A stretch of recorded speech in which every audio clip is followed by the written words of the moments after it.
ശരവണ പൊയ്കയിൽ സ്നാനം ചെയ്യുവാൻ ശങ്കരനുമയാളങ്ങു ഗമിച്ചു.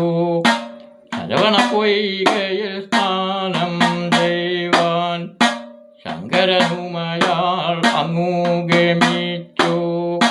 സ്നാനം ചെയ്യും നേരത്തെങ്കിലോ കണ്ടു പാർവതി ബാലന്മാരെ.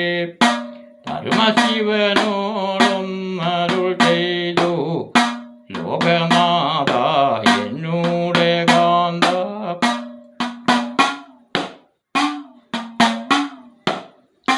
ലോകനാഥ എന്നൂടെ കാന്ത, നീലകണ്ഠ എന്തു വിചിത്രം.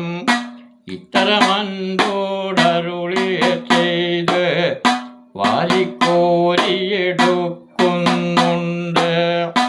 വാരിക്കോരിയെടുക്കും ബാലരെ വാങ്ങിട്ടൻപോടു പരമശിവൻ താൻ.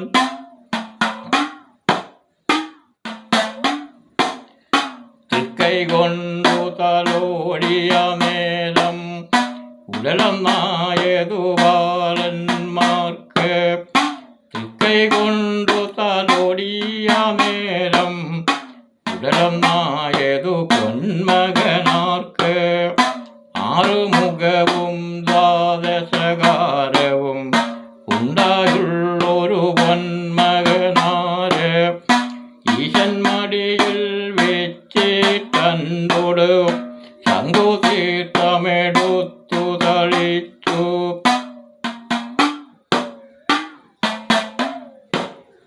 ഷൺമുഖനെന്നൊരു പേരു വിളിച്ച് മയിലിനെ വിളിച്ചു വരുത്തി. മയിലു തൻ്റെ പുറത്തതു വെച്ച് കോഴിയെ വിളിച്ചു വരുത്തി. കുടിയടയാളമായി കയ്യിൽ കൊടുത്തു ദേവയാനി മുതലായുള്ള പത്നിമാരോടും കൂടി ഞാനവിടെ എത്തും മുൻപേ. ഞാനവിടെ എത്തും മുൻപേ നീ അവിടെ കൊണ്ടുവരണം.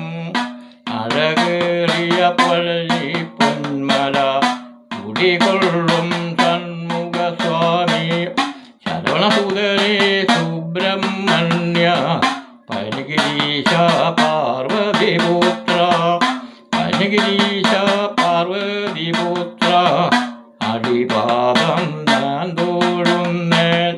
നിൻപാദം കുമ്പിട്ടടിയൻ സങ്കടമതു തീർക്കുക സ്വാമി. അഴകേറും ഗുരുനാഥ അടിപാദം